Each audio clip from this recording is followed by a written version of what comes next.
What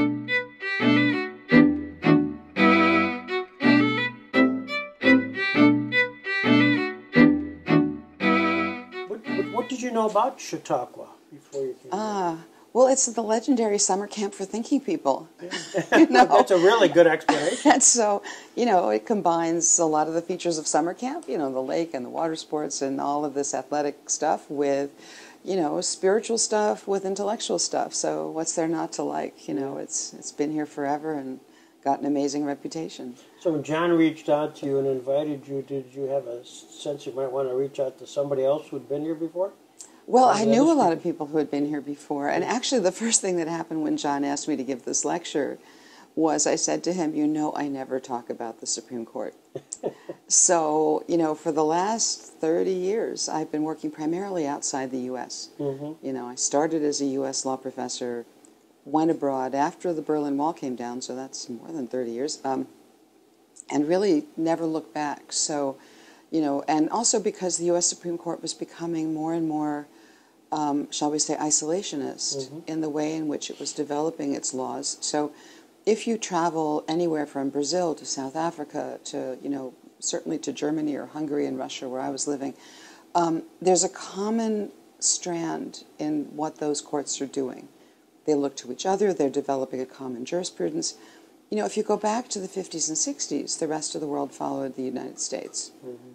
And then, especially starting with the 80s, the U.S. went off on one track and the rest of the world went on a different track. And so I was tracking that other track and then bringing that back here to teach, to my law students, to my undergraduates.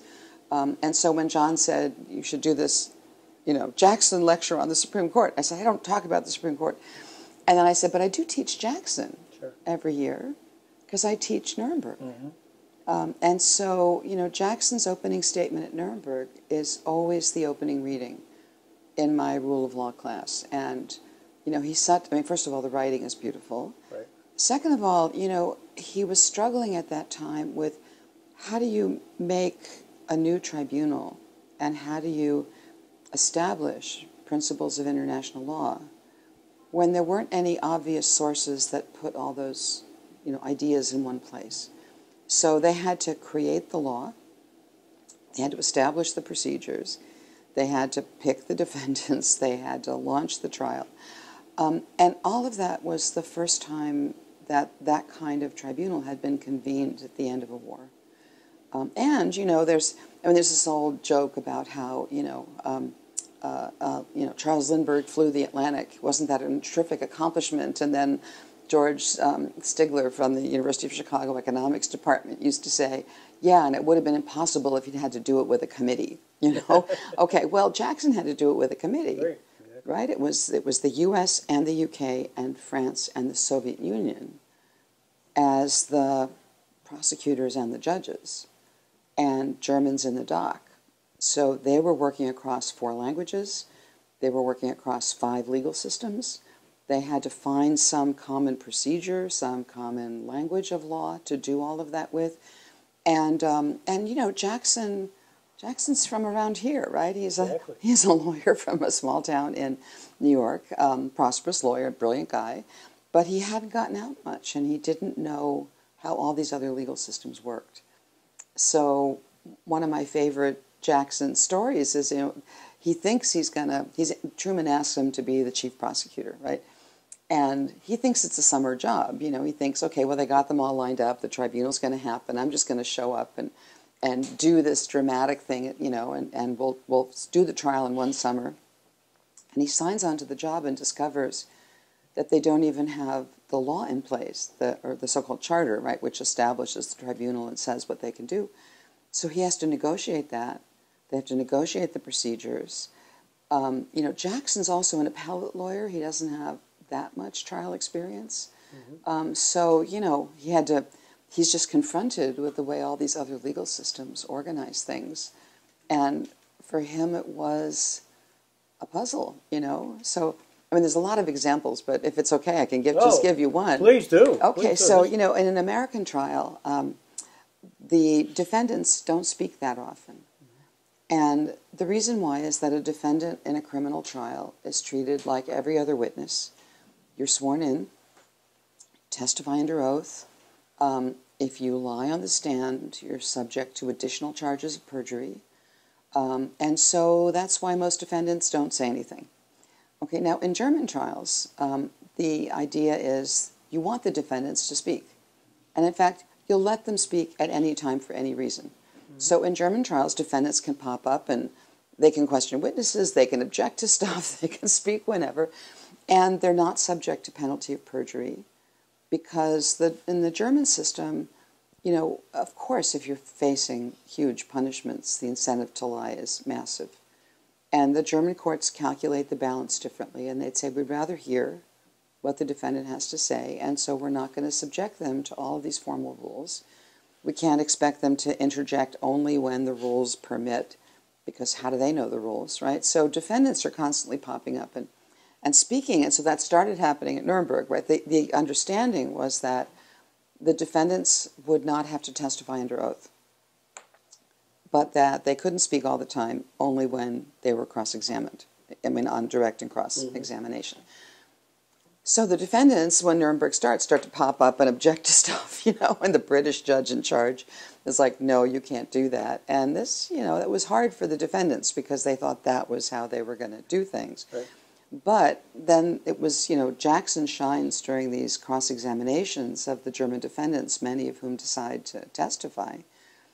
And Jackson's thrown off by the translation, right? I mean, he's got these headphones on, he asks a question, somebody's got to tell the defendant what Jackson just said, then the defendant says something, and then it comes back at him, and he's used to these rapid-fire, you know, you want to corner the, you sort of want to get a strategic advantage with your questions, and Jackson's a bit thrown off by the translation, by also he knows that they're lying on the stand. In the U.S., there's one thing you would do with that, like flag the perjury, not in the German court. So that's just one example, but it was, the whole procedure was sort of, American lawyer learns about the rest of the world in a hurry, you know, from the standpoint of law. So that's usually how I teach Jackson, right, which is, you can learn this stuff, you can run a fabulous trial, you have to learn new rules, there's all these new procedures, you know, and then I'll show how the template set at Nuremberg has grown up into our system of international courts and trials. Okay, so this is a lecture on the U.S. Supreme Court, so I have to back up into, like, and so what am I going to say about Jackson and the Supreme Court? And my first thought was the Youngstown case, because we're, you know, I mean, Roosevelt, you know, whom Jackson obviously admired, who was responsible for Jackson's meteoric rise. You know, Roosevelt was often called a dictator. You know, 4 terms in office. He didn't complete the 4th term, but, you know, 4 terms in office, massively restructured the federal government, you know, was constantly expanding presidential power, I mean, with tremendous popular support. But, you know, at a time when Hitler's consolidating power in Germany, at a time when Stalin has, you know, revolutionized the Soviet Union, and you see dictatorships on the rise everywhere in the world, and then the U.S. gets a Roosevelt. And, you know, if you agreed with him, you thought this was great. And if you didn't, I mean, you read the criticisms of Roosevelt, and it's like, he's just like all these other dictators, right? Like Mussolini. Anyway, so it's an age of dictators, and Roosevelt looked like one. And digging into Jackson's role in all of that, you know, working as a government lawyer, the first shock was Jackson thought the court packing plan was great, right? Yeah. And like, how can this be the guy at Nuremberg, right? And then you dig deeper, and Jackson writes all these, you know, executive orders and legal memos for Roosevelt that justify his endless expansion of power. He attacks the court, and then when Congress goes against him, he attacks Congress, you know, and here's the guy who's like the enabler for Roosevelt's, he provides the legal infrastructure, right, for Roosevelt's expansion of power, which makes it really puzzling that in the Youngstown case, you know, he writes the key, this is 1952, so after the war, after he's been at Nuremberg, he comes back, and he writes the concurring opinion that has been the dominant one cited, that provides a recipe for limiting presidential power. So, like, what happened?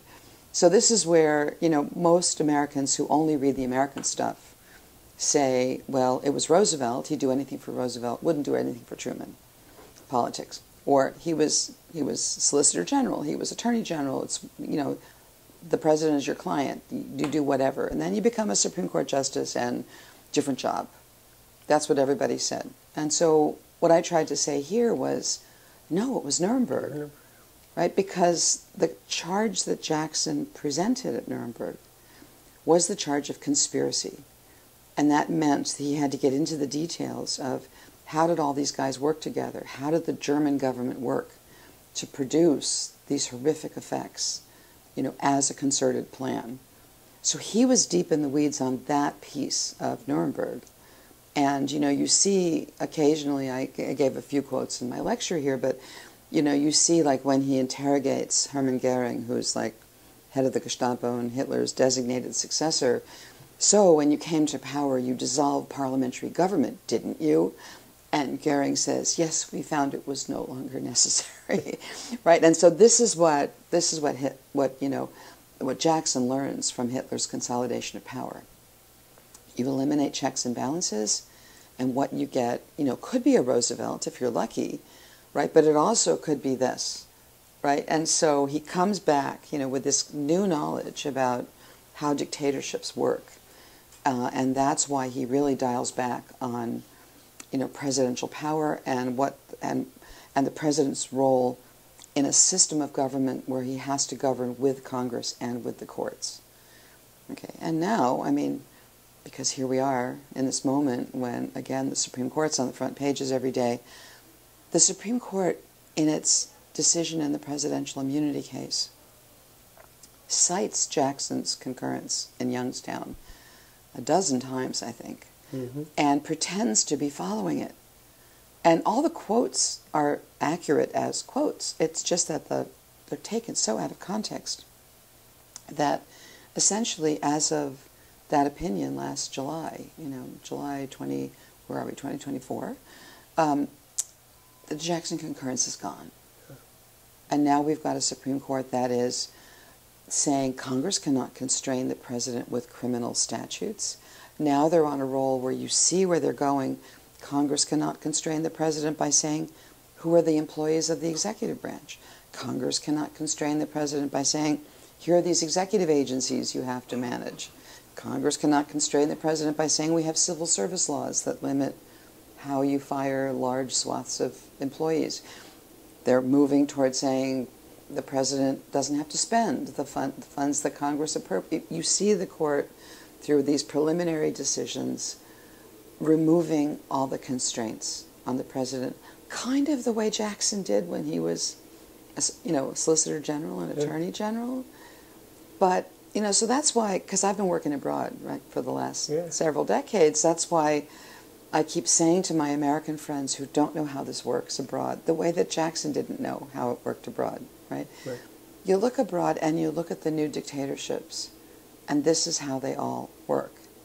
So I think, as we face this situation in the U.S. with a president who's claiming extremely expansive executive powers, and you've got a Supreme Court and a Congress, willing to go along with this, this is where we need to look abroad and say, well, how do you think democracy in Hungary failed?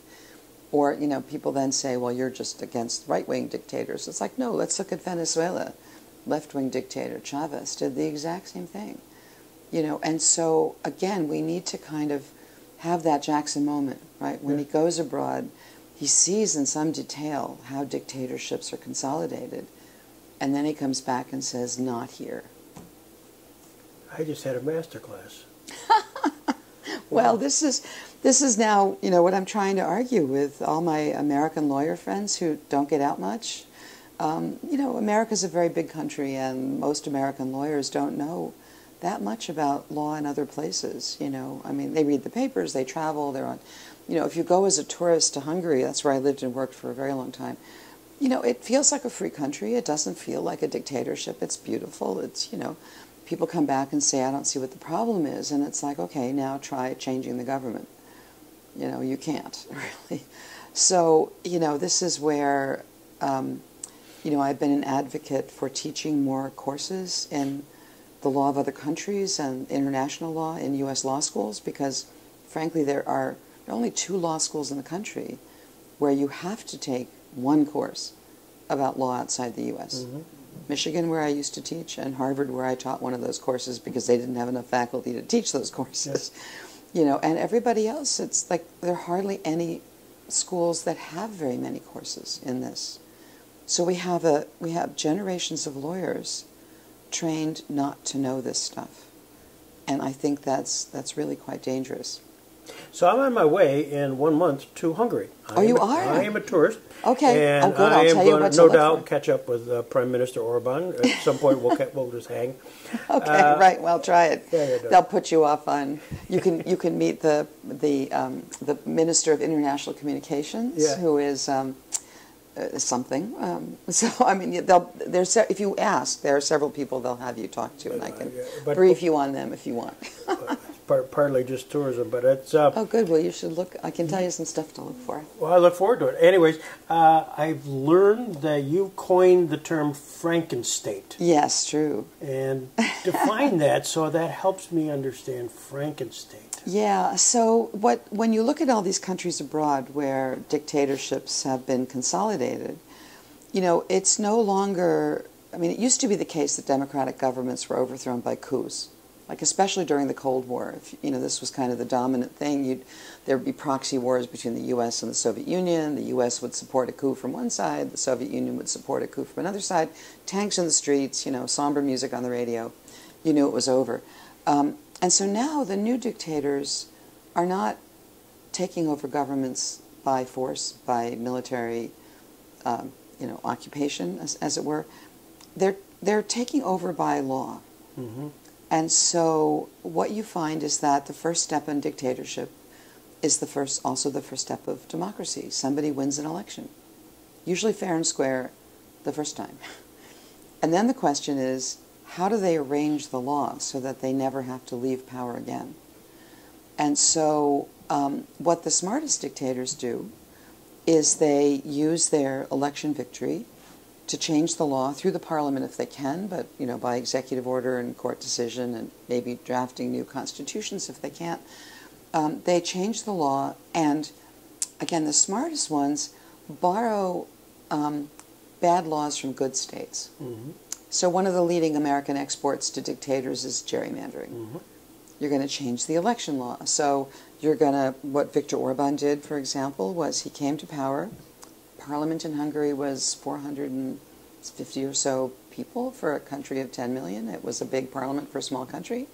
He said, because it had been in the air for a long time, let's cut the size of the parliament in half. 200 members maximum. Okay, so even the opposition voted for that. It saves money. Why do we have so many people? Then it meant that the government of the day got to redraw all the election districts. Mm-hmm.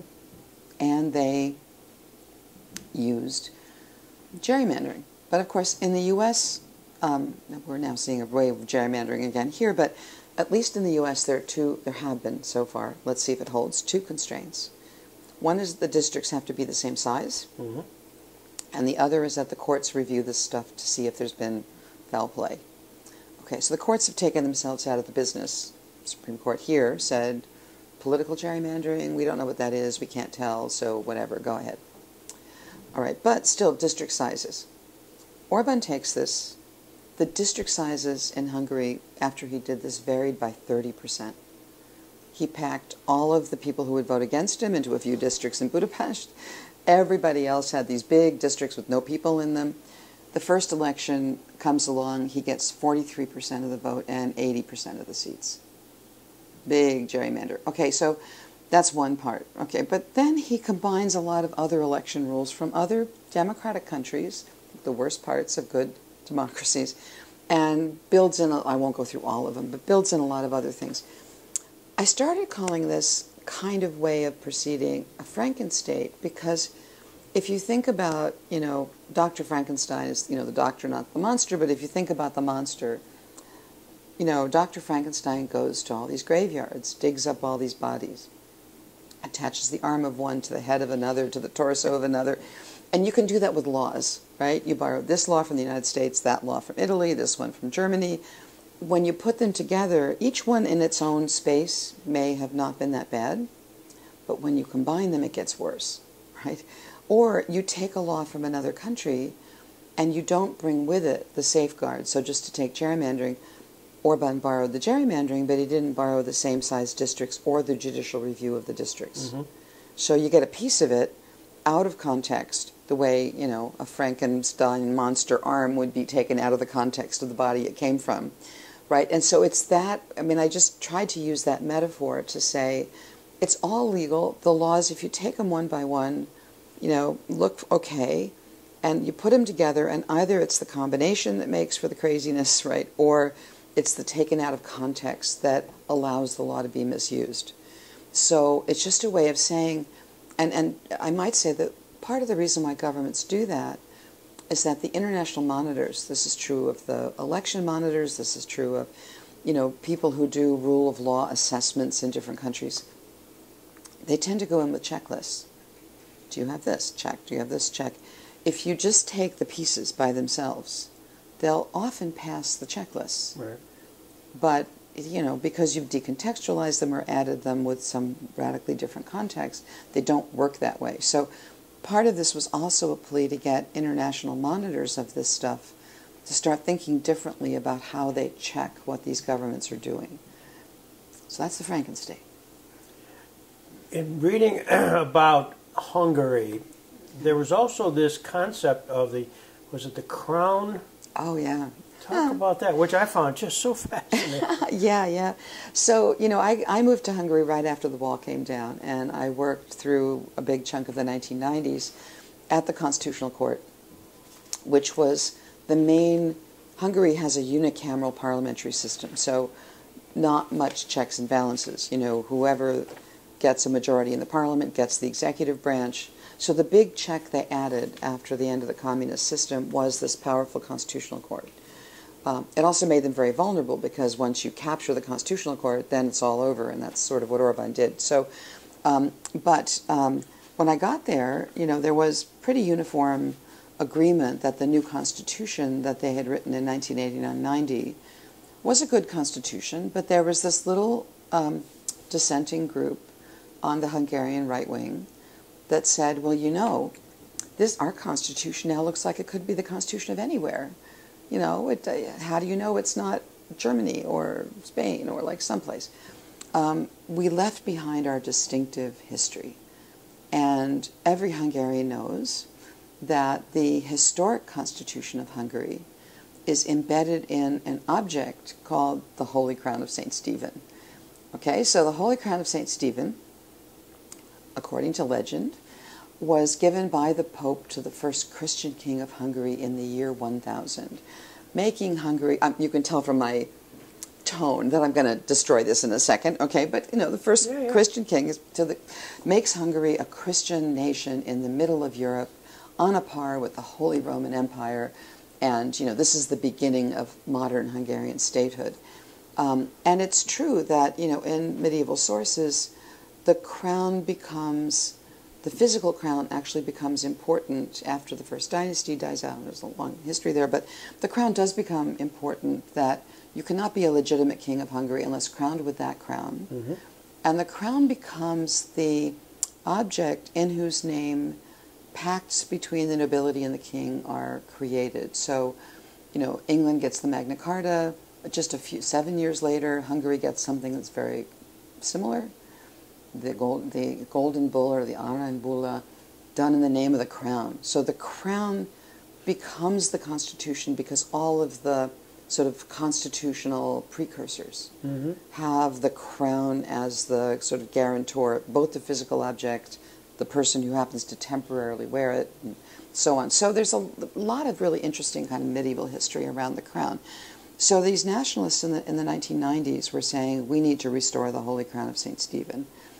And when Viktor Orban, who started as a libertarian, by the way, after the fall of the wall, he starts his march to the right because he realizes he can't win. His party doesn't have any space. As a libertarian party, it will always be small. So he's moving to the right. And by the way, during this time, just as a funny story, I was teaching for a bit in this area of Ukraine, Transcarpathia, which is the Hungarian-speaking part of Ukraine. And I'm sitting in my hotel room one day preparing for class, and I'll pull all these like Hungarian state cars with the Hungarian flag, and out comes Viktor Orban, whom I had never met, but I watched Hungarian TV, so I knew who he was. So I go down to the lobby. The symbol of his political party at the time was an orange, and I knew that there was a fruit bowl back in the kitchen of this hotel, so I went to the kitchen, got an orange, came and walked across the lobby and handed the orange to Viktor Orban and said in my bad Hungarian, like, welcome to Uzsgórod, or Ungvar is the Hungarian name of the city, and so we struck up this conversation. I said, what are you doing here? He said, well, I'm here with my delegation from the parliament to check out the situation of ethnic Hungarians in the neighboring countries. Okay, what became clear was that Orban was not a natural nationalist. He was pretty much a liberal. So he had to practice being a nationalist. And what he was doing was going outside the country, where there were no TV cameras, to these Hungarian-speaking areas, practicing being a nationalist, okay? Wow. So I said, like, can I tag along, So for like 3 days, I got to tag along and watch him practice being a nationalist, right? It was really... That's terrific. And I came back from that trip, and, he was somebody. He was a member of the parliament, but, tiny party, looked like he was going nowhere. I came back and I said to my Hungarian best buddy, I said, I've just met the most dangerous person I've ever met in person, because the guy has a brain like a tractor beam, like, you just feel like whoever you were before you met him dissolves in his presence. The guy has this kind of charisma, sort of personal charisma. And my friend Donna said, oh, that's just Victor. Like, no. Well, now, anyway, so this was how he was practicing. Wow. So what he did was he learned that the Holy Crown of St. Stephen is really crucial to this group. So when he became prime minister in 1998, he didn't get the most votes, and he had to govern in coalition, but he became prime minister, like, shortly thereafter. When I met him in Ukraine, it was 1995, right? So it took him a short time to do this. One of the first things he did was to announce that he was going to move the Holy Crown of St. Stephen from the National Museum, where it had been, to the Parliament building. Because this little right-wing nationalist party that I had been tracking since the early 90s kept insisting that no law was valid unless the crown was in the room when you passed it. So Viktor Orban obediently moves the crown, right, with this huge ceremony, and he does it on the millennium, like, so the crown was given to King Stephen in the year 1000. This is the year 2000, right? So on the on the eve of the millennium, we will honor the millennium by moving the crown. They take it out of the National Museum. They take it on a boat ride up and down the Danube to big crowds. They have a red carpet at the Parliament where they come with the crown and deposit it in the rotunda of the Capitol and then kind of wheel it into the Parliament. I mean, so Orban then cloaks himself in the Holy Crown of St. Stephen. Okay, now everybody, center and left, thinks this is terrible. And they think it's terrible because the last time that happened, when you had a leader that governed in the name of the crown, it was a guy called Miklos Horthy who ran Hungary from 1920 to 1945. And this is at the end of the Habsburg Empire. Hungary regains its independence, after the Habsburg Empire is broken up. It's an agreement that the monarchy will not be brought back. Miklos Horthy governs as regent in the name of the crown. And the crown is everywhere. So it's on the currency. It's, they take they build a special train, take the crown around the country by train. You see all these portraits of Horthy with the crown in the background. It's the symbol of his regime. And of course, Horthy's a fascist. Horthy's a right-wing nationalist. Horthy sides with Hitler in World War II. I mean, that said, Horthy is a complicated figure. He actually doesn't go along with the first plans to deport the Jewish population. He's threatened with being thrown out of office by Germany, which by that time had pretty firm control over Hungary. He goes along with it, but he stalled it for a while. So he's not the worst guy, but he's a pretty bad guy. And it is, again, he stands for this fascist turn in Hungary in the interwar period. And Orban's leaning into all those symbols. Okay, so maybe more than you want to know. Oh, I love it. But so I look at this stuff and I'm thinking, okay, here's where, as an American, I know a few things that, I said, remember how the conservative movement in the United States started tilting the Supreme Court in a conservative direction by insisting that the only way you could understand the U.S. Constitution was by understanding what the Constitution meant when the framers wrote it. Originalism. So I'm thinking, the crown story that Orban's using is this interwar crown story, pleasing the far right, essentially, in Hungary. That's going to be his base. So let's look at what the crown did before that, right? So because I taught, when I was working at the Constitutional Court, I taught at Central European University in Budapest, which had, I started the gender department, so Orban hates me for many reasons, but one thing I learned was that the medieval studies department at Central European University was just one of the best medieval studies programs in the world. And I'd spent a lot of time there just going to their lectures and meeting the people in medieval studies and understood that there was some really interesting crown history back in that period. And so working with these medievalists who've done the real work, I mean, I'm only a consumer of the work that these fabulous Hungarian medievalists have done.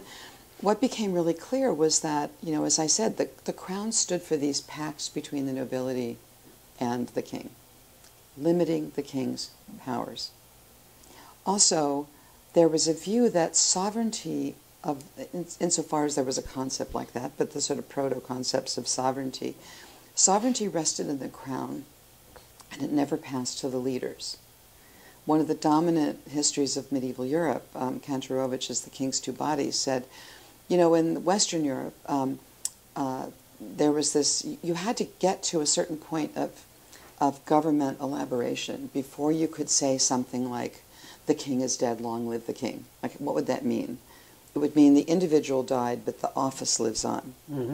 In Hungary, they had that from the beginning. The crown was the office, and the person rotated through, okay?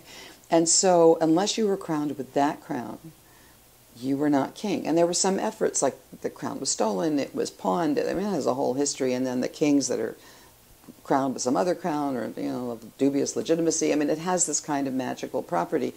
But the point is that it stood for the separation of person and office. It stood for these pacts that the king made. The king had to swear an oath to uphold the laws of his predecessors and swear an oath on the crown.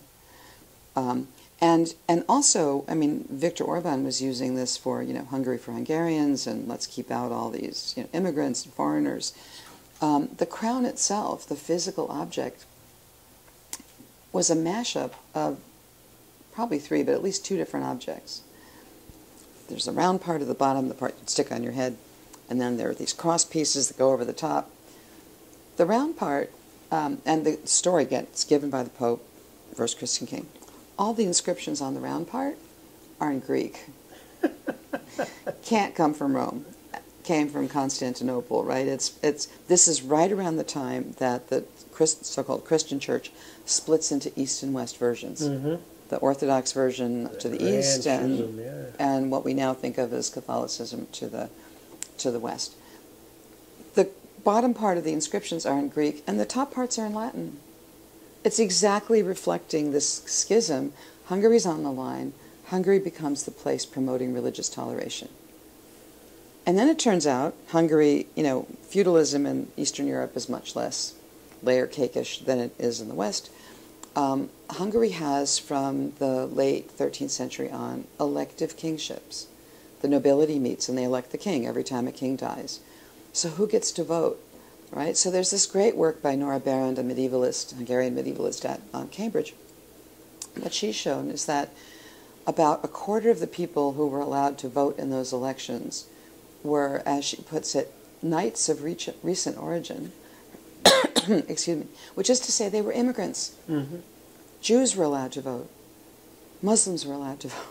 I mean, pagans were allowed to vote. It was the broadest franchise in Europe at the time. Okay, you add all that stuff together, you see where I'm going, right? Yeah. That if that's the real history of the crown, let's do it, right? Like, let's lean into this. and just say the kind of crown history that Orban's promoting was an invention of this interwar period when fascism was on the rise, when, they made it up out of these nationalist movements of the late 19th century that kind of came to fruition during this interwar period. Let's do originalism. Let's go back to what it really meant, right? And so you go back to these medieval origins, and Hungary looks like the most democratic country there is, given, not by modern standards, but by medieval standards. Mm-hmm. This is really a wide-open electoral field. It builds in this idea that no king can just come in and change everything. The king is bound by promises that prior kings have made to uphold they say the privileges, we would now say the rights of the people who are entitled to vote, right? So you could get all that out of the crown. Okay, well, Orban doesn't like this much, so I was going around lecturing on this stuff to the kinds of nationalist Hungarians that form his base. And so the next thing I know, they criminalized defaming the Holy Crown. And my version of it is exactly what they have in mind, right? So the last time I went back to the country after my work had been criminalized, literally they met me at the plane door with 6 police. No kidding. Oh, yeah. Inside the jet bridge, right? Like at the door. And I'm thinking, and my Hungarian friend said, look, you're going to need a lawyer waiting outside just in case. I said, they're not going to do that. I'm an American, whatever. Well, then I was grateful that I knew there was a lawyer waiting, and if I didn't show up within a certain amount of time, they would come looking for me. But they didn't arrest me, but they just surrounded me, these 6 police officers. They wouldn't talk to me. They accompanied me to get my bag. They accompanied me to the door. And all the other people on the plane are like, who's she? Like, what's happened? But it was like, welcome to Hungary. We know you're here.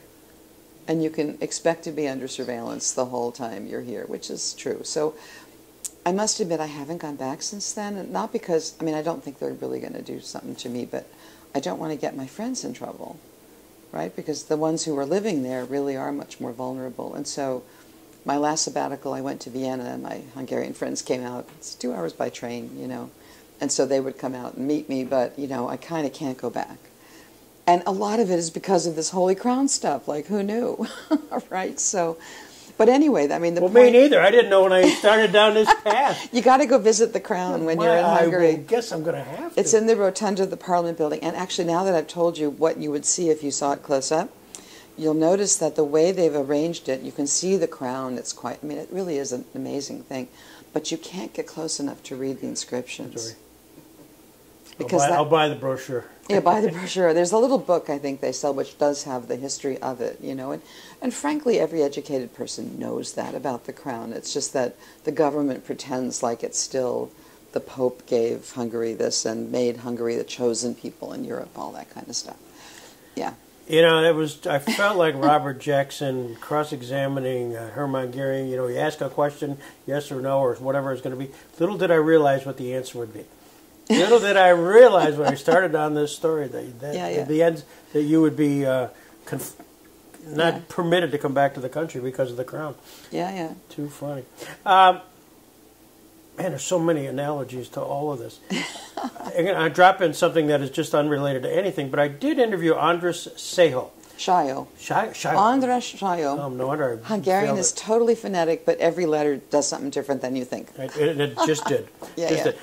He came here through the University of Buffalo, came down to the Jackson Center, just had heard of us, and I interviewed him. Yeah. So it's on YouTube someplace. But where does his role? He was a judge. He was a judge, wasn't he? He's a judge on the European Court of Human Rights. Yes. Yeah, so Andras Shayo is a very distinguished constitutional law professor.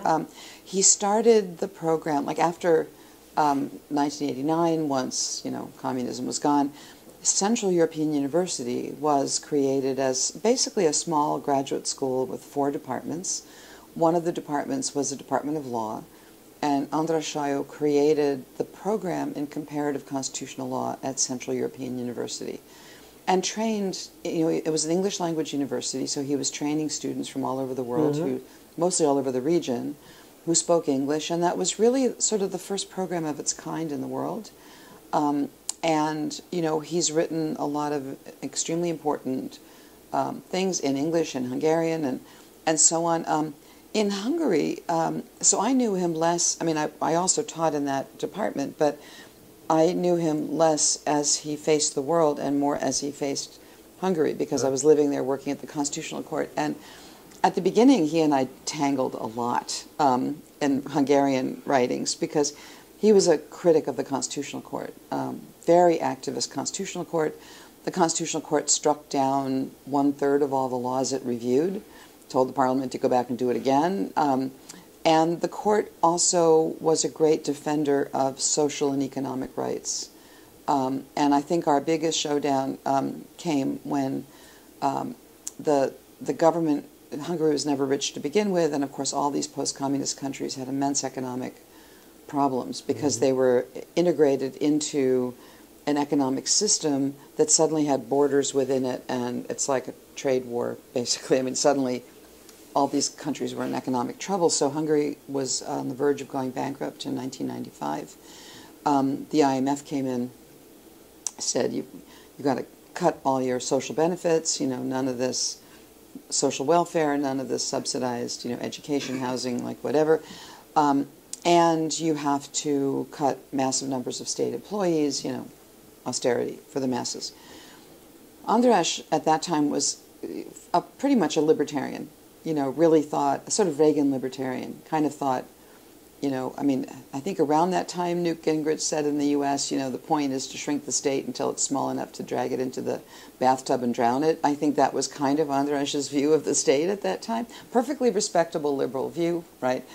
I had the view that, if you cut all these programs immediately, no one's ever going to forgive liberalism, right? Which is exactly what happened in Russia. It happened in a lot of the region. That was socialism. We didn't have political freedom, but we didn't starve. This is capitalism. Suddenly the bottom falls out of our standard of living, and we don't like this, right? We'd rather go back to that old system. So, so I was sort of in favor of the court's social rights decision. The court declared the IMF austerity program unconstitutional.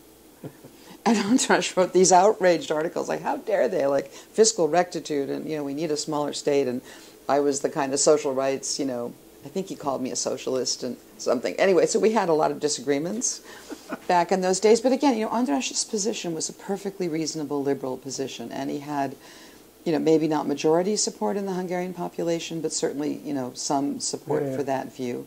And in fact, Viktor Orban was himself the Libertarian Party head at the beginning, right? So anyway, so András and I sort of tangled, over that.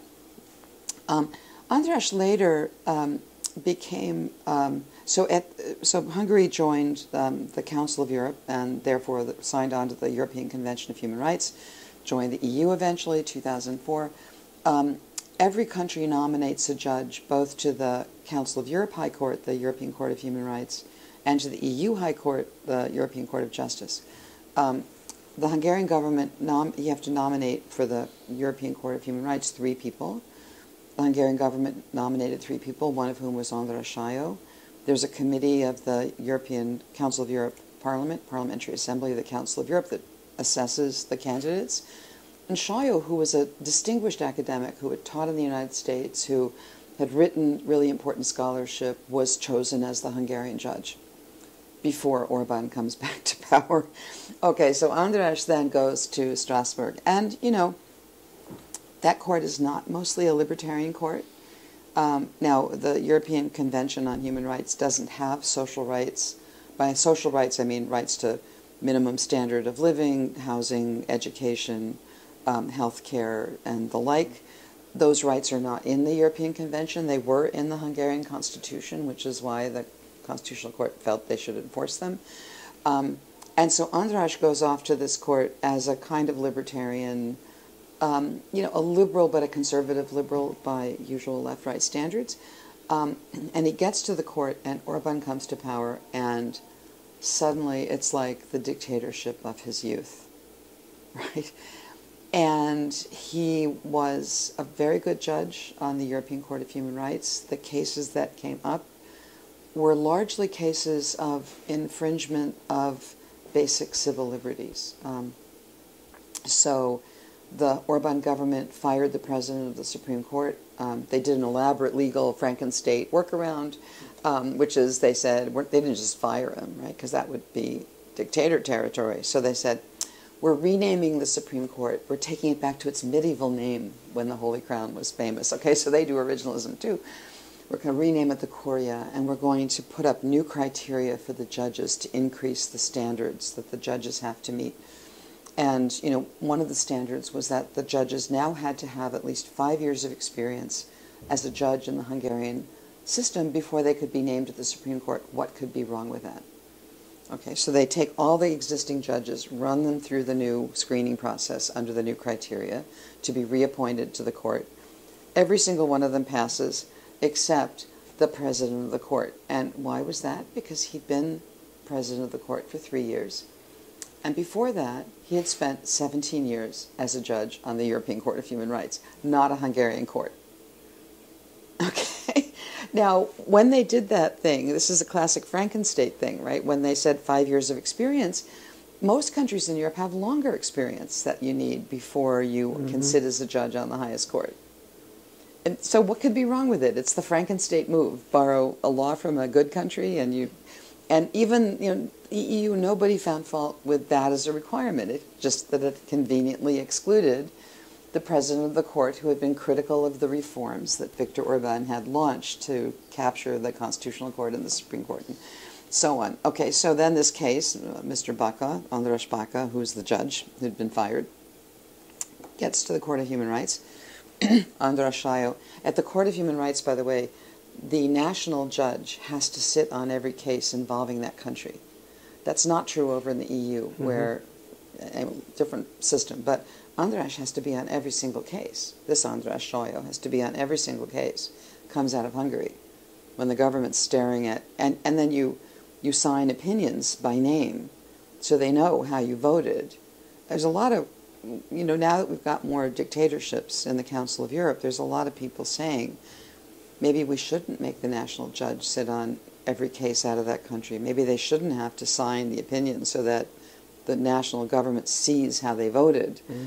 You know, it was a transparency move when the court was invented, and now it looks a little bit like... But, you know, András was very brave, and he signs this opinion saying that Justice Baca was... his free speech rights were infringed. Because at that time there was no jurisprudence of judicial independence. There is now, but this was early on. His free speech rights were infringed because it was pretty clear that he was removed from that position because he'd been critical of the government. So, you know, that's one case. But there's a bunch of other cases, religious liberty cases, rights of the opposition in parliament cases, you know, and András was a judge on that court through these early Orban years, you know, and did the right thing and was a very good judge. And then his term is up because it's, you know, a fixed term of office, and then the question is, now what? You know, do you go back if you've ruled against the government very often? And he chose to go back, actually, which was pretty brave.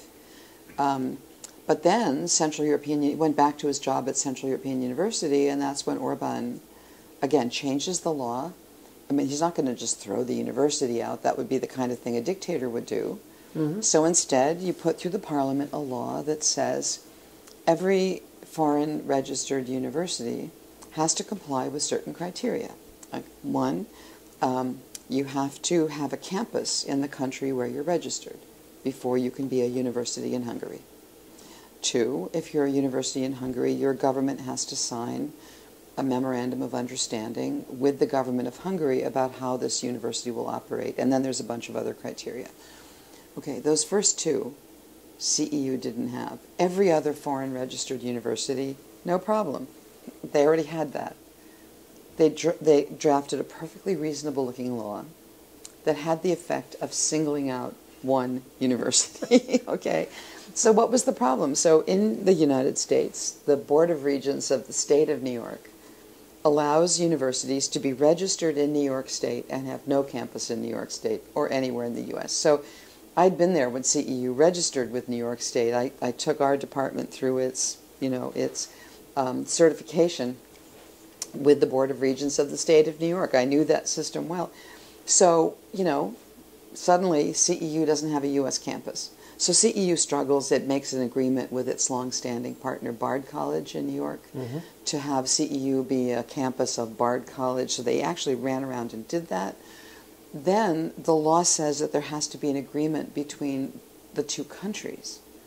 The U.S. doesn't license universities. We don't really, we have a federal Department of Education, but there is no national certification system for universities in the U.S. It's all state level. So the U.S. government would not sign an agreement with Hungary over CEU because they never do. Or as one person from the State Department told me at the time, and also we don't bargain with hostage takers. Okay, so New York State offered to sign an agreement with Hungary because that's where the university is registered, and the Hungarian government refused to sign the agreement with New York State, and that was why CEU had to leave the country, because it violated Hungarian law. So András then got displaced to Vienna, okay, after he came back. So he was still, living in, Vienna's not that far, you can sort of commute. So he then moved to Vienna, and then the university, CEU, under a new president of the university, decided to suddenly institute a retirement age, which it never had. It was an American university. American universities don't have retirement ages. Suddenly, the new rector thought it would be good to have a retirement age, and András was above the retirement age, so he's now retired. So that's András's career, so far as I know. Wow, that's fascinating. Well, he was a fascinating guy, but that's how our paths had crossed. Yeah. My gosh, hopefully I'm not taking all of your time. No, this is fine. This may be much. You can edit oh, this is absolutely down, fantastic. I want to get into one thing before we do run out of time. Yeah. Because this is a great article that you wrote here, and the article had Donald Trump doing his look, and Donald Trump, he who saves his country does not violate any law, and. That was on the White House website. Yeah. And so there you go. And then you talk on this article all about the unitary executive theory. Yes. And does that all tie in? Oh, yeah. So actually the lecture I gave here, because, I wrote this piece in February, so just a few weeks into Trump's second term. Now we're 6 months in, 6.5 months in. I think we're doing something different, but let me explain what I said there, and then I'll explain why I think it's even worse than I said there. So, I've spent all this time out of the country watching dictatorships consolidate themselves in the name of law, right? So it's not phalanxes of soldiers, it's phalanxes of lawyers doing the work now. And the way these dictatorships become consolidated is that they use legal methods to pass laws that mean that you never again rotate power out of the executive branch, and where essentially all power collapses into the executive branch. Okay, so that's happened all over the world in these different countries that have failed. And so when Trump first came in, it was clear that that he was a believer in this thing called the unitary executive theory, and that members of the Supreme Court had been chosen over more presidencies than even Trump. Trump got to name 3 judges, but there's several others appointed before that were selected by conservative think tanks to adhere to this theory. So what is this theory? As the saying goes, I'll do the originalist version, right? You read the U.S. Constitution, very short. I quoted Jackson in my lecture yesterday where he said, just because there isn't a word for it in the Constitution doesn't mean you can't do it. It's a short document, right? I'm paraphrasing. Jackson said it better. Okay, but if you read Article 2, which is the part about the presidency, the only actor it mentions is the president. So you look at the executive branch now, and the whole government, not a million, but dozens upon dozens upon dozens of executive branch agencies. And, say the originalists, this is a violation of the Constitution because the Constitution never imagined an executive branch that had all these other executive branch officials that the Constitution never names.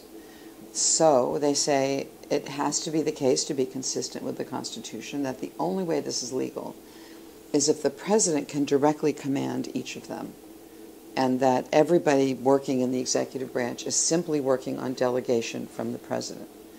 Okay, now what that does is it says, and this is the fight that Jackson was really in the lead of, right, in the 30s and early 40s, as the administrative state is being developed, as administrative agencies are being brought online, as the powers of the executive branch and of the national government are expanding. The only way the president can do all that is through agencies, and the only way that Congress set up the agencies was by saying, this is a joint venture between Congress and the president. We will set up the institutions. We will set the terms and conditions under which the heads of those agencies are to be appointed. We will also provide protection for the workers within those agencies through civil service laws, so that when the president comes in, there's a permanent structure.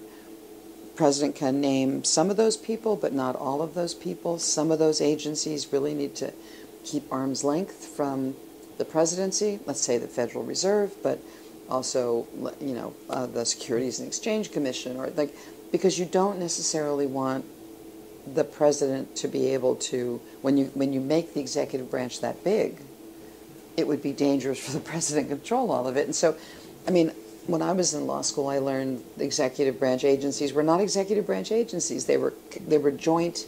They sat in the cracks between congressional power and executive power. Okay, well, that's all gone.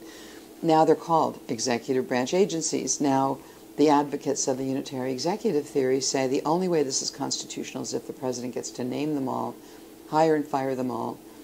And so when Trump came in, he immediately starts executive orders dissolving executive branch agencies, firing heads of these agencies when the statute that creates them said the president can only remove them for cause. Like, they have to have done something wrong. They had to have been asleep on the job. They have to have, conflict of interest, corruption, something, big mistakes. They violate the law themselves. Now it's like, I don't like this person. I want somebody else at the head of the Bureau of Labor Statistics, or I want somebody else, at the head of the Merit Service Protection Board, which is if you get fired from the federal government in violation of civil service rules, you go there to make the complaint. He just disables it by firing all the Democrats. Okay, so because it was a board balance between Republicans and Democrats, he's going through and firing all the women, all the black people, all the Democrats from all of these offices. And of course they're all suing, and the courts are all saying, the statute says you can't do this, and so they're saying, no, you can't fire him. And then these cases get up to the Supreme Court, not on the question of is it lawful for the president to fire them, but they go up to the Supreme Court on the question of what's the posture of, what happens to those people till we figure out what the permanent answer is. The lower courts have said the president can't fire everybody, they have to stay in place because according to the statute passed by Congress, he doesn't have the power to fire them, so they're going to win because the statute's violated. So let's keep them in place. And then gets to the Supreme Court. The Supreme Court says, no, you can fire him now. If they win, we'll take him back, but who knows, several years from now. Okay, so you see the Supreme Court is endorsing indirectly all of these moves of the president to gain control over the whole executive branch. Okay, now yesterday in my Jackson lecture, I said, I think we've gone beyond unitary executive, and in fact, this is where my co-author, Andrew Weissman, persuaded me that actually this is not the unitary executive, this is what he calls unitary, we now both call it unitary government, right, which is it's not just that the court is saying to the president, you can control the whole executive branch. The court is saying to the president, you can ignore acts of Congress.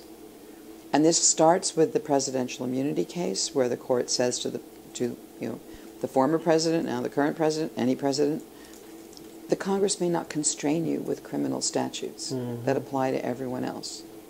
Now you can see hints that the court is going to say, and Congress cannot constrain who you have as an employee of the executive branch. And Congress cannot tell you how to spend the money of the federal government, and on and on. The decisions of the court are saying you don't have to pay attention to Congress at all. So it's not just that the president is consolidating executive power. That, I was not in favor of that. I think that's the road to dictatorship, but that at least acknowledged there were other branches. But now the court is disabling Congress in all of these areas. And the court is also kind of disabling itself, Mm-hmm. you know, because it's also saying, I mean, there are some of these cases that have come to the court where the lower courts have have moved toward issuing contempt of court orders against government officials who come into the courts and lie to them, or fail to give them information, or fail to follow court orders. The courts are kind of inching toward holding government officials in contempt of court. And all this stuff, when it goes up, the Trump appointees and the Supreme Court are saying, you can't do that. And the Solicitor General of the United States, a position Robert Jackson once held, the current one, has gone into court and said, in our view, the president doesn't have to follow decisions of the lower courts. But, Your Honor, we will follow decisions of your court. And it's like, well, what makes you think that the monster will not devour you when it gets to be that big, right? So the court is presiding now over the creation of a government in which the president is the only one possessing all the power of the state. And I do think that, you know, a justice like John Roberts thinks he can control this president, but I think he's deluding himself. Mm-hmm. You know, so that's why I said in this article, going back in the first few weeks, I said, look, we're hurtling toward the unitary executive, and now 6 months in, the work I'm doing with Andrew, like what we're saying is, no, this is really, all the power of the state is collapsing into the presidency. Now, you know, Robert Jackson, who was a lawyer and didn't believe, I mean, he believed in checks and balances, but he also believed that the other branches of governments could misbehave. And in a time of crisis, he thought the president had to be able to govern. It was not a permanent move. He was not, in favor of dictatorship. He justified it in the name of the people have elected this president, mm-hmm. and they have to get what they voted for, or else people will become disillusioned with government and give up on democracy altogether. That was his rationale. But Jackson paved the way for the president to, stand up to the court with all of these decisions where they, the court packing was the way to discipline the Supreme Court. Working with all these emergency powers around all the neutrality acts in the run-up to the war was how he neutralized Congress. And so we've seen it before. We've seen even a person like Jackson, who by no means was in favor of dictatorship, thought that if you have the right president, if you have, the right moment in history, that you can blow past all those restrictions and create a unitary government. And then he goes to Nuremberg and he says, like maybe I didn't give enough weight to the importance of keeping the strength of the other branches. And that's why, I wanted to do this lecture partly as a way of saying we've been there before, and we've been there before on the other side. Like for the Trumpists to say, this happened on the left, in the New Deal. Now it's happening on the right. Okay, so maybe if you wouldn't have wanted it under Roosevelt, maybe it's not a good idea to do it under Trump. So this is why I tried to structure this lecture the way that I did. And it was marvelously received, and what was remarkable to me, and it's totally observational, was at the end how many people kind of grabbed towards you want to have conversation with you after the lecture. I don't know if you ever got out of there, but it was just... I wanted to talk to all of them, and I was a bit herded away, but, people came up and people are saying, now I'm really panicking. I was worried before, but now I'm really panicking. And then I said, well, actually, I hate to say it, but I think that's good, right? Because Americans, again, like Jackson, kind of believed that we are the original democratic nation. Mm-hmm. And it's something we can't lose. You got good times, bad times, presidents you like, presidents you don't like, and eventually you get over it, right? And this is a really existential threat. That's what I was trying to say.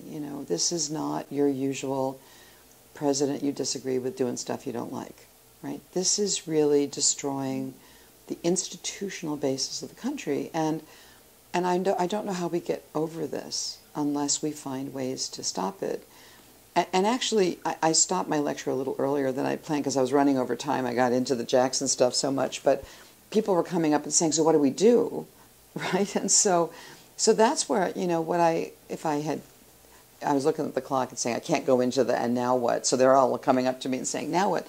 So, there are pieces of the original constitutional structure left that I think we need to lean into. One is federalism, because again, one of the things that Jackson learned at Nuremberg was that Hitler dissolved federalism early on. And in fact, when Germany was rebuilding its constitution at the end of the war, they're rewriting the German constitution in 1948-49 under Allied occupation. The one thing the Allies insisted on was that you have to have federalism. The rest of it, the rest of it was really a German product, but that was the one non-negotiable for the Allied powers. And so here we are. We still have federalism, sort of. We got red states and blue states. Red states are all in to going along with Trump. There's really now, how to put it, we used to have separation of powers. Now we have what a couple of Andrew's colleagues at NYU call separation of parties. And actually, when you read Jackson's concurrence in Youngstown, one of the reasons why he cut back on presidential power was to say, since 1932, and he's writing this in 1952, there's been a Democratic president and a Democratic Congress, both houses. A Democratic Congress will always give the president more power. A Congress will always give a president of their own party more power. We can't do that now in particular because you already see these partisan alignments that undercut Congress's willingness to check the president. Okay, so now what we have is a system where everybody plays on the red team and the blue team. And that means that if you're a member of Congress or if you're in the Senate or if you're a governor, you're on the red team or the blue team. And the thought was, in our constitutional system, every institution defends its own prerogatives. That's gone, right? So now if we've got red team and blue team, the blue team has to check the red team. Blue team doesn't have any of the institutions of the federal government. The courts, at least the Supreme Court, is gone. There's a very thin, fragile, but nonetheless pretty unified Republican majority in both houses of Congress, and of course they have the presidency. So what's left? And the answer is blue states. And in fact, the blue state attorneys general started meeting a year before the 2024 election, saying, what if Trump comes back to power? What are we going to do then? And so they started thinking of all the ways in which they could guess Trump would abuse his power as president. And they started thinking about what could they do in response. After the election, when it was clear Trump was coming in, they started meeting daily. They still meet daily, 22 blue state governors plus the District of Columbia. And they have brought, I lost count now, 40 or 50 of the biggest cases against the Trump juggernaut, trying to argue that the states have a special interest here. They've been winning.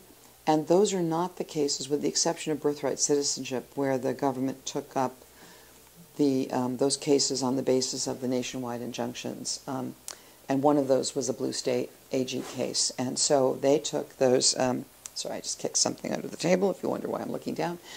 So the blue state AGs took that case to court. And when the Supreme Court canceled the possibility of having universal injunctions except under specific circumstances, there was kind of an exception for the blue states because they have a different standing, as we say, in the courts. So they're moving forward right now, challenging federal law, under federal law. But if the Supreme Court, really does what I'm worried about, they can fall back on state constitutional law, and they can fall back on state institutions to keep, some check on the national government alive. We don't yet know what the Supreme Court's going to do with federalism. One hopes that states' rights, which used to be such a Republican issue, will not cease to be a Republican value. So the blue state AGs are really where one of the hopes are. The other thing I said to people afterwards, what can we do, right?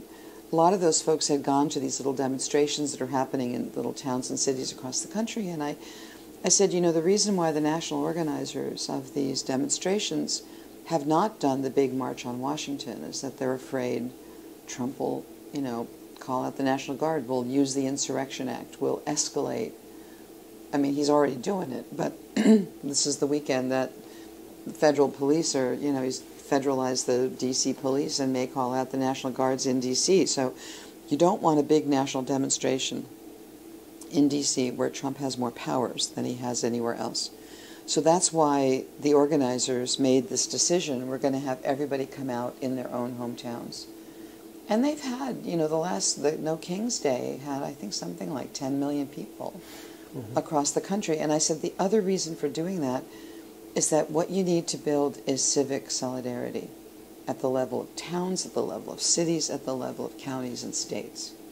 Because if you have a dense civil society where you know your neighbors, where you know who's also against dictatorship, as it starts to close in, you've got allies, you've built a network. The denser those networks are, the harder it's going to be for the federal government to blow over the resistance at state level. And if you're in a red state, it may be that you need to organize on your block or in your town or something like that. So ultimately, I mean, in fact, this is where I can go back to my work on medieval Hungary.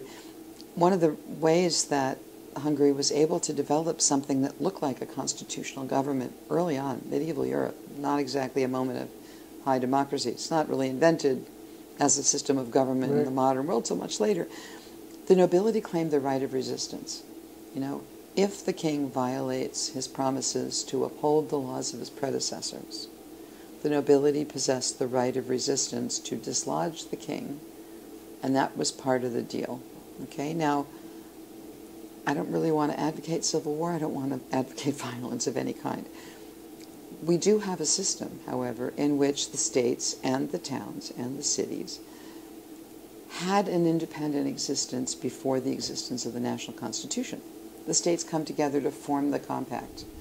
They delegate certain powers, Article 1, Section 8, to the national government. This is a time to lean into that origin as well and to say all these local governments have an independent existence that was not totally supplanted by the U.S. Constitution.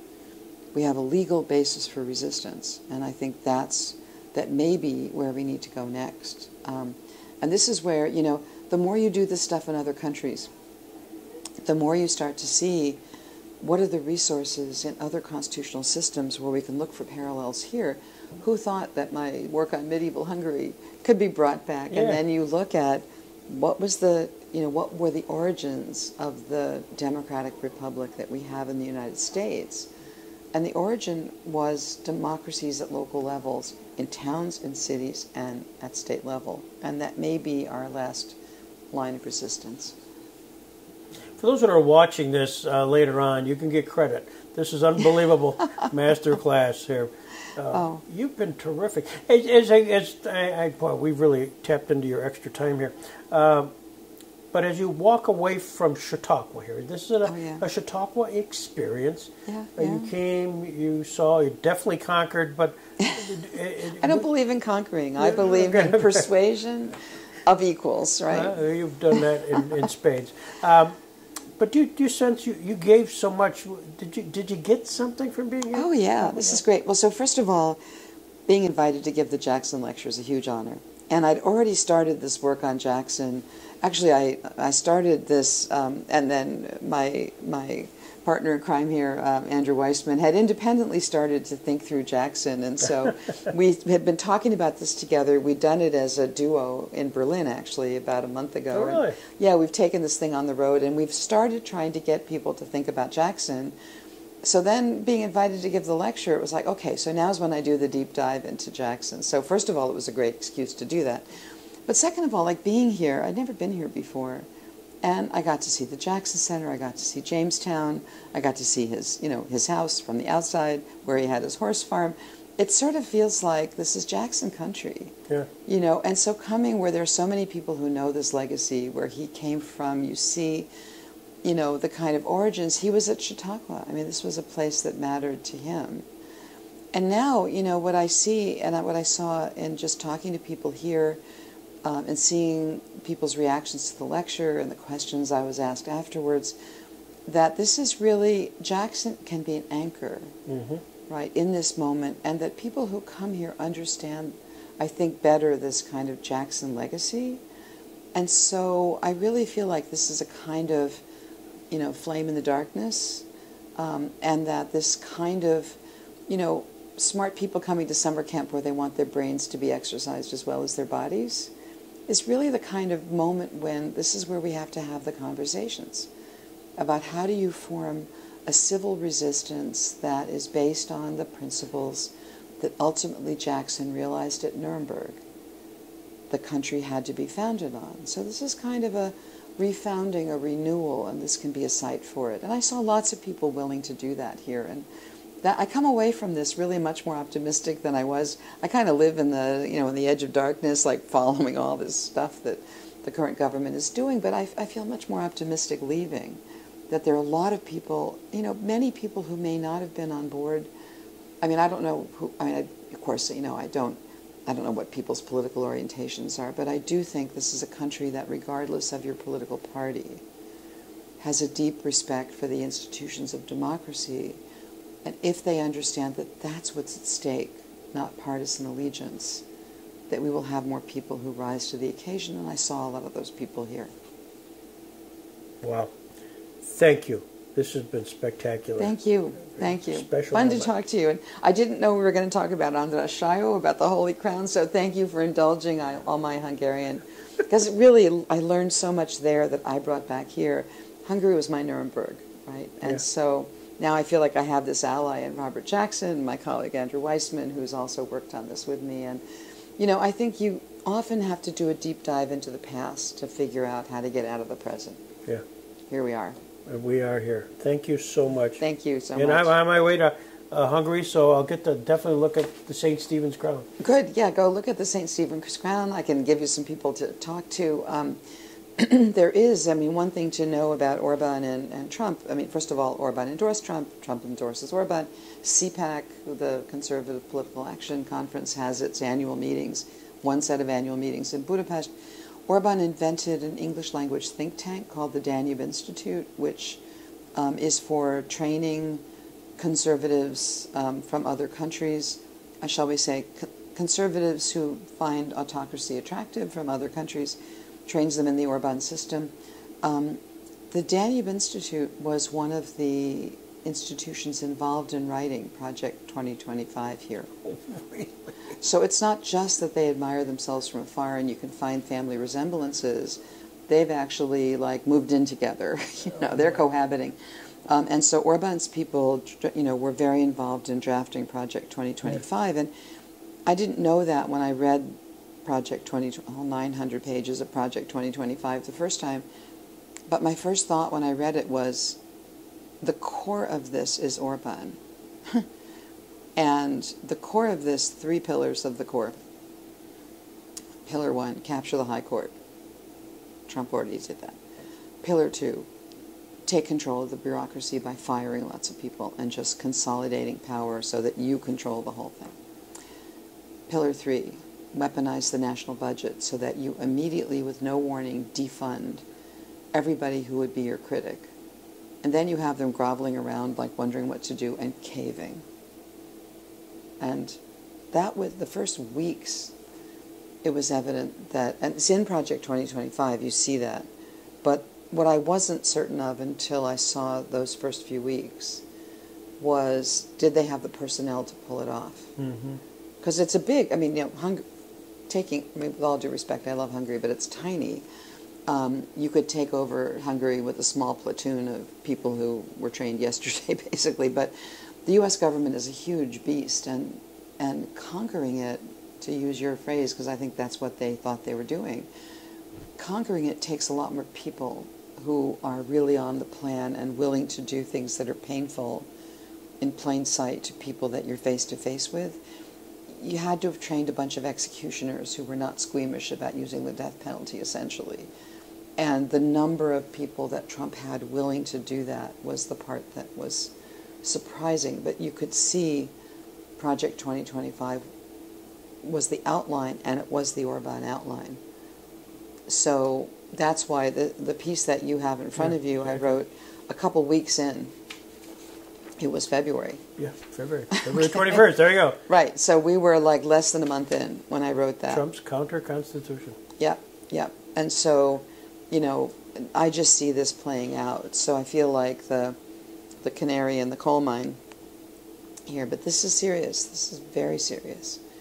And, you know, the more institutions you lose control over, and not even just control, but that you lose the democratic pedigree for, the harder it is to build back. So I hope people are motivated to act fast and save what we can. Well, here's what I'm going to do. I'm going to take a picture with you, and I'll actually have it on my phone. And I'm going to put myself in harm's way should I be caught at the border in Hungary. Oh, God. Okay. And then check my phone. Be careful. I'm willing to do that. I'm willing to do I can send you some you should put a Holy Crown picture. And what I always do is people, like I put Holy Crown pictures, and then I just say, Lelek Bemordio Vodio, which means like, in my soul I am Hungarian. Like, you know, and I show the Holy Crown, and then all the border guards think I'm fine. Oh, I can give you a Holy Crown picture to put on your phone. That's great. Thank you very much. Thank you.